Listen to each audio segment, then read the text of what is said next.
Vamos começar então nossa revisão dos conteúdos. Questão 1, então, o que a física estuda?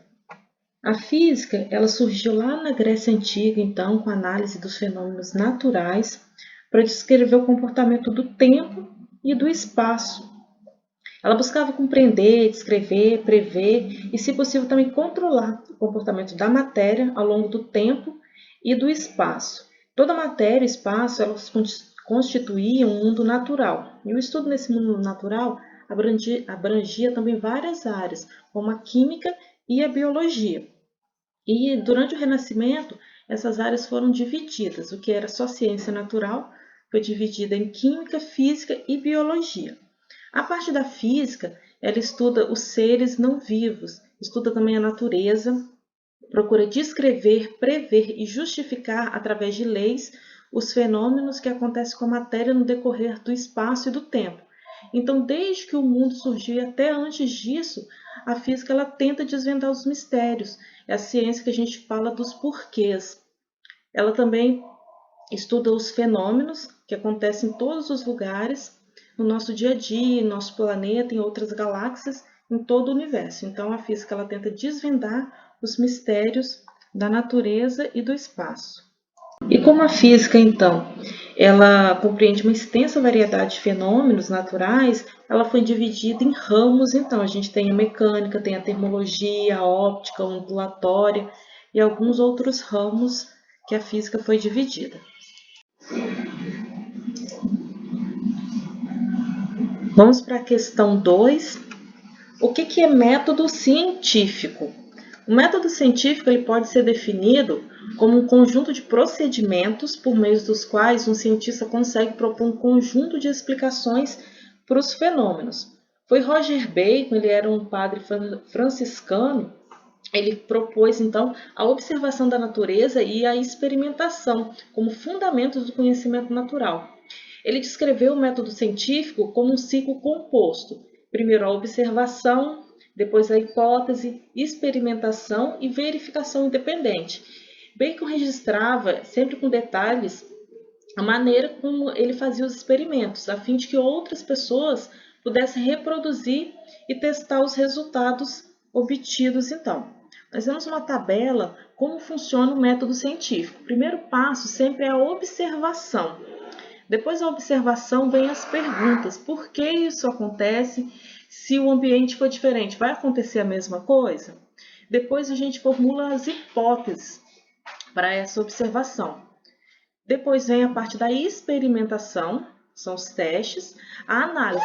Essa análise a gente inclui também a matemática, para que outras pessoas consigam reproduzir em qualquer outro lugar. E por fim vem a conclusão.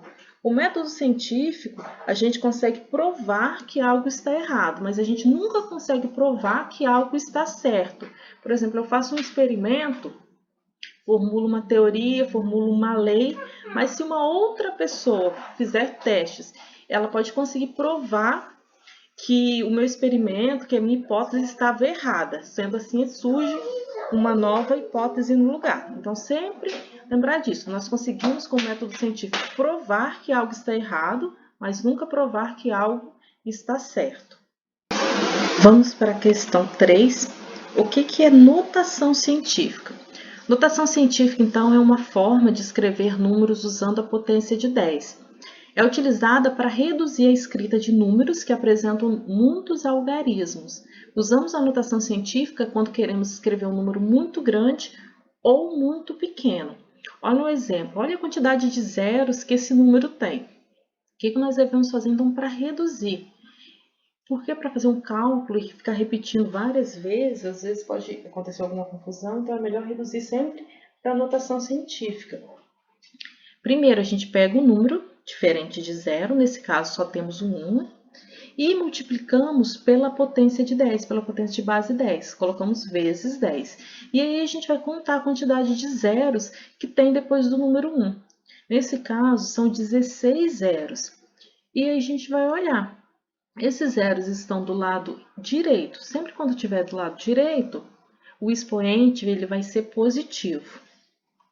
Um outro exemplo, agora a gente tem os zeros do lado esquerdo. Então, vamos repetir o número diferente do zero, no caso temos só o 5, e colocar a base 10, vezes o 10. Vamos contar a quantidade de zeros que tem antes do 5. São 16 zeros também. Como os zeros estão antes do número 5, o expoente ele será negativo. Do lado direito positivo, do lado esquerdo negativo. Se tiver, por exemplo, mais de um número diferente de zero, se fosse, em vez de ser 5, fosse 51, ficaria 5,1 vezes 10 elevado a menos 16. Nunca podemos escrever notação científica com números maiores que 9. Ele vai só até o número 9. Se for o número 10, se for o número 11, por exemplo, vai ficar 1,1, porque é regra. Não pode escrever notação científica com números acima de 9. Por isso que a gente coloca uma vírgula nele. Pergunta 4. Por que o Sistema Internacional de Unidades foi criado, ou chamado SI? Ele foi criado, então, em 1960, na 11ª Conferência Geral de Pesos e Medidas. Ele tinha a finalidade de padronizar as unidades de medidas das inúmeras grandezas existentes, a fim de facilitar a sua utilização e torná-las acessíveis a todos. Então, antes dessa conferência, cada país utilizava a medida que preferia. Cada país utilizava medida para temperatura, para massa. Então, eles decidiram padronizar para todos os países usarem a mesma medida. Por exemplo, eu fazia um trabalho científico aqui, usando temperatura graus Celsius. Ia para outro país, ia para os Estados Unidos. Lá eles não utilizam graus Celsius. Lá a temperatura é medida em graus Fahrenheit. Então, tinha esse trabalho de conversão. E dava muito trabalho para fazer isso. Então, eles decidiram padronizar todos os países usarem as mesmas medidas. E essas medidas são para cálculos científicos. No dia a dia, a gente quase não utiliza as medidas do sistema internacional. O tempo, por exemplo, nós falamos em horas, em minutos. No sistema internacional, o tempo é medido em segundos. Então, dificilmente você vai passar o tempo para uma pessoa em segundos, você vai passar em horas ou minutos. Mas no SI é medido em segundos. Comprimento é medido em metros. Então, todos os países adotaram para ficar mais fácil. Então, para simplificar a utilização dessas medidas que o sistema internacional foi criado. Pergunta 5. O que são grandezas de base e quais são elas? As grandezas de base, quando foi criado o sistema internacional, elas foram criadas também. Eles definiram durante essa conferência um grupo de 7 grandezas independentes, que elas foram denominadas grandezas de base. Elas são chamadas assim porque qualquer outra grandeza é definida a partir delas. Então, nós temos as grandezas de base, que são 7 grandezas. A grandeza de base, tempo. Então, o tempo ele só pode ser medido em segundos. A massa, quilograma. Comprimento, em metro. A temperatura, em Kelvin. Quantidade de substância, em mol. Corrente elétrica, ampere. E intensidade luminosa, a candela. Então, são essas 7 grandezas. São chamadas de base. Por exemplo, uma grandeza derivada, que é derivada da grandeza de base. A aceleração. A aceleração não é uma grandeza de base, é uma grandeza derivada. A aceleração ela é medida em metro por segundo ao quadrado. Então, ela vai utilizar duas medidas. A medida de comprimento, que é o metro, e a medida de tempo, que é o segundo. Pergunta 6. O que são grandezas escalares e grandezas vetoriais? Antes de falar, temos que definir o que é grandeza. Grandeza é tudo que a gente consegue medir, que consegue adicionar um valor numérico. Por exemplo, temperatura. Está fazendo hoje 30 graus Celsius. Eu consigo medir isso daí, eu consigo colocar um valor numérico de 30. Volume. Eu tenho 1 litro de leite. O valor numérico é 1. Eu consigo adicionar esse valor. Agora, por exemplo, o amor. Eu consigo medir o amor com um valor numérico? Então, o amor não é uma grandeza. Saudade, eu consigo adicionar um valor numérico? A amizade, Então, isso a gente não chama de grandeza. Grandeza é tudo que nós conseguimos medir e adicionar um valor numérico para isso. E ela se divide em duas partes. A primeira parte é a grandeza escalar. A grandeza escalar, a gente consegue definir ela apenas com um número e com uma unidade de medida. Um exemplo, ó, 1 metro, 10 minutos, 2 litros, 30 graus Celsius. Então, o primeiro exemplo, 1 metro, eu tenho o valor numérico, que é 1, e a unidade de medida, que é o metro. Se eu falar para você 1 metro, você sabe mais ou menos se isso é muito, se é pouco, 10 minutos. Consegue imaginar na cabeça quanto tempo que é isso, não precisa de mais nenhum dado para você conseguir entender. Então, são grandezas escalares. Exemplo de grandezas escalares, a gente tem o comprimento, né, que é o metro, o tempo, temperatura, volume, massa. Tudo isso são grandezas escalares, definidas apenas com valor numérico e unidade de medida. Grandezas vetoriais, elas são completamente definidas por um número, uma unidade de medida, uma direção e um sentido. Alguns exemplos de grandezas vetoriais: a velocidade, aceleração, força, deslocamento, empuxo, campo elétrico, campo magnético, força-peso e várias outras grandezas vetoriais. Nós representamos as grandezas vetoriais por um vetor, que é uma seta sobre a letra.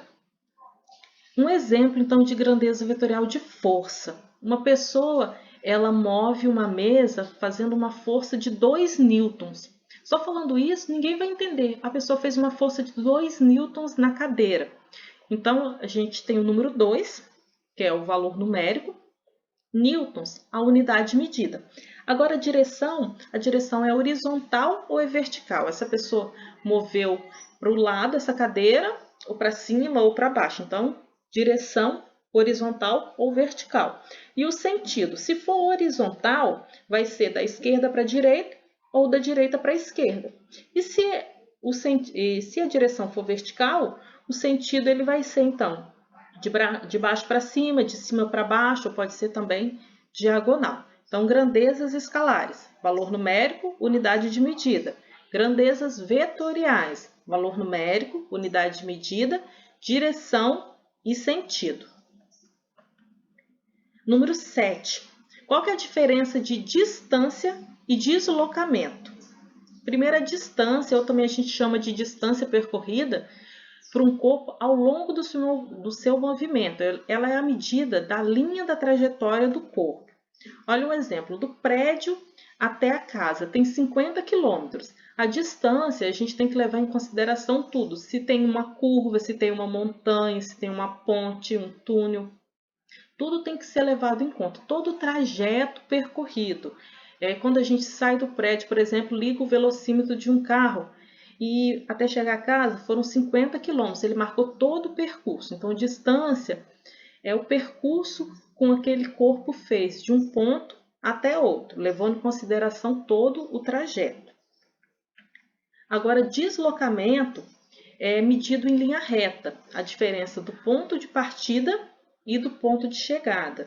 Para determinar o deslocamento de um corpo, a gente não precisa saber dessa trajetória, desse caminho percorrido. A gente nem precisa saber por onde passou, a gente basta saber de onde partiu até onde chegou. Olha a diferença. Então, agora, a parte de cima de preto é a distância percorrida, levando em consideração todo o percurso. E embaixo, pontilhado de vermelho, é o deslocamento. Então, o deslocamento é uma linha reta entre esses dois pontos. O ponto de partida, que é o ponto A, até o ponto de chegada, que é o ponto B. Então, são 30 quilômetros. Distância percorrida, leva em consideração o trajeto.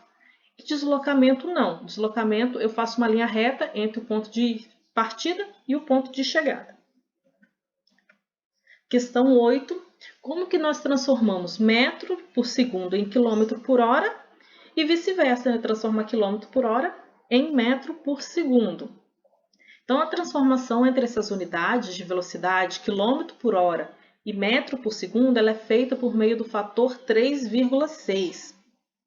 Então, de quilômetro por hora para metro por segundo, nós dividimos pelo número 3,6.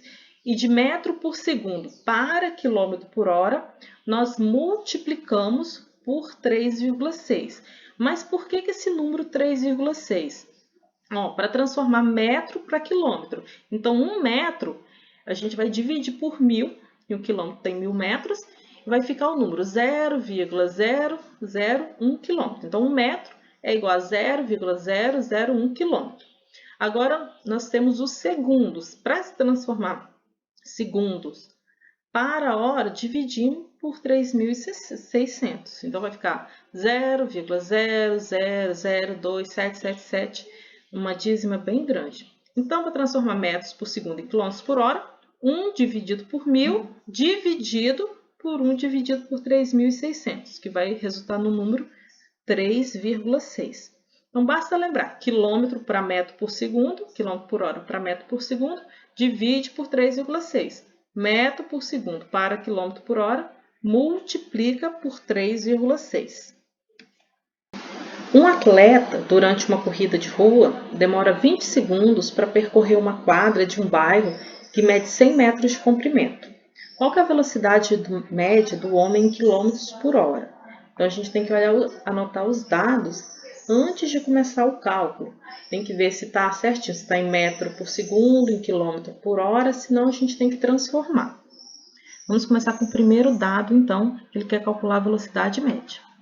Eu não tenho esse dado, que é o que ele quer encontrar. Quando eu não tenho, eu coloco um pontinho de interrogação. Não tenho o valor da velocidade média desse homem.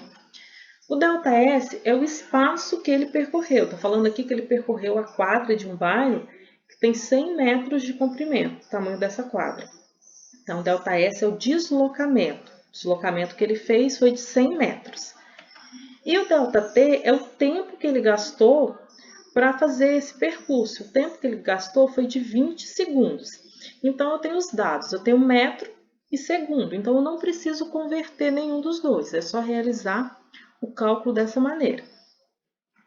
Então, a gente coloca a fórmula. Velocidade média é igual ao deslocamento dividido pelo tempo. E vamos começando a substituir na fórmula os valores. Então, no lugar do ΔS, eu coloco 100. E no lugar do ΔT, eu coloco 20. E eu divido 100 dividido por 20, 5 metros por segundo. Eu achei a velocidade que esse atleta estava fazendo, de 5 metros por segundo. Só que no problema, ele quer saber a velocidade dele em quilômetros por hora. Então, eu tenho que transformar o metro por segundo em quilômetros por hora. Para transformar metro por segundo em quilômetro por hora, eu multiplico por 3,6. Então, 5 vezes 3,6, 18 km por hora. Então, esse atleta, ele estava fazendo essa corrida, durante esse percurso de 100 metros, a velocidade dele era de 18 km por hora. Vamos para 10. Entre dois postos de combustível de uma cidade, um carro demora 1 minuto e 30 segundos de um posto até o outro, com a velocidade de 50 km por hora. Qual que é a distância entre esses dois postos, então? A gente vai começando anotando os dados. A velocidade média que esse carro estava fazendo, 50 km por hora. Eu anoto ele ali. Só que eu tenho, tá vendo? O tempo do carro, 1 minuto e 30 segundos. Então, eu vou transformar o quilômetro por hora em metro por segundo. Então, para transformar, divido por 3,6. 50 dividido por 3,6 vai dar 13,18, ele vai dar uma dízima, 888, acho que no final 9. Então, a gente pode colocar os 2 ou os 3 primeiros números da dízima para não ficar muito extenso. Então, a velocidade média desse carro em metros por segundo, 13,88 metros por segundo. Próximo dado, o deslocamento. Então, eu quero saber qual é a distância entre esses dois postos. Eu coloco um pontinho de interrogação porque eu não sei a distância dos dois postos. ΔT é o tempo. Tá vendo? Eu tenho o tempo em minutos e eu tenho o tempo em segundos. Eu não posso usar duas medidas. Como eu já transformei a velocidade média em metros por segundo, eu vou transformar o tempo para segundos. Como eu vou fazer isso? Eu sei que 1 minuto ele tem 60 segundos. Então, eu vou somar 60 segundos, que equivale a 1 minuto, mais os 30 segundos. Então, 60 mais 30, 90 segundos. Então, 1 minuto e 30 segundos equivale a 90 segundos. Então, ele gastou de um posto até o outro, na velocidade de 13,88 metros por segundo, ele demorou 90 segundos para chegar de um posto ao outro. Coloco a fórmula da velocidade média, é igual ao deslocamento dividido pelo tempo. Substituo a velocidade média por 13,88. O ΔS eu não sei, eu repito. E o ΔT é o tempo, 90 segundos. Multiplico o cruzado, 13,88 vezes 90, ele vai dar aproximadamente o valor de 1.249. Esse valor eu arredondei, ele tinha 1,2. Eu retirei, então a gente coloca esse sinal de igual como se fosse um tio, que é aproximadamente, quando eu arredondo o número. Então, deu aproximadamente 1.249 metros entre um posto e outro. Então, a unidade medida, coloquei em metros, porque eu tenho a velocidade em metros por segundo e o tempo em segundos. Então, eu só posso usar o deslocamento em metros. Número 11. Um caminhão sai do quilômetro 4 de uma rodovia e para no quilômetro 100 para abastecer. O motorista demorou 2 horas para fazer esse trajeto. Calcule a velocidade média do veículo. Vamos anotando os dados. Velocidade média é o que eu quero encontrar. ΔS. ΔS é o espaço que ele percorreu. Tá vendo? Ele vai sair do quilômetro 4 e ele vai parar no quilômetro 100. Quando eu tenho 2 unidades, eu vou fazer sempre o deslocamento final menos o deslocamento inicial. O inicial é o 4, está falando que ele saiu do 4 e chegou no 100. Então, será 100 menos 4, final menos o inicial. 100 menos 4, 96 quilômetros. Então, ele percorreu uma distância de 96 quilômetros. Agora, o ΔT, quanto tempo que ele demorou para fazer esse percurso de 96 quilômetros? Está falando no problema que ele demorou 2 horas. Então, ΔT, 2 horas. A gente coloca a fórmula da velocidade média e substitui no lugar do ΔS, o deslocamento. 96 e o ΔT, 2. Tá vendo? Que são quilômetros e horas. Não preciso transformar nenhuma unidade. 96 dividido por 2, 48 km por hora era a velocidade média desse motorista durante esse percurso. Um turista está fazendo uma viagem interestadual de 150 km em um carro. No primeiro dia de viagem, ele percorre 120 km com velocidade de 80 km por hora. E no segundo dia, percorre o restante do caminho com velocidade de 60 km por hora. No percurso total, a velocidade média do automóvel em km por hora é igual a... Então, ele está fazendo uma viagem de 150 km dividido em 2 dias. Então, são 2 dias de viagem, nós faremos 2 continhas para achar o valor da velocidade média. Então, no primeiro dia, a velocidade média que ele fez no primeiro dia foi de 80 km por hora. O deslocamento, está falando que percorreu no primeiro dia 120 km. Deslocamento é igual a 120. E o tempo que ele gastou não está dizendo. Então, nós vamos calcular o tempo que ele gastou no primeiro dia durante essa viagem. No lugar da velocidade média, nós temos 80. O ΔS, que é o deslocamento, 120. O ΔT não temos o valor, repetimos a letra. Então, vai ficar multiplicação cruzada. 80 vezes ΔT, 80 ΔT. E o 120, como não tem um denominador, para o 80, nós multiplicamos como se fosse o 1. Então, 120 vezes 1, 120.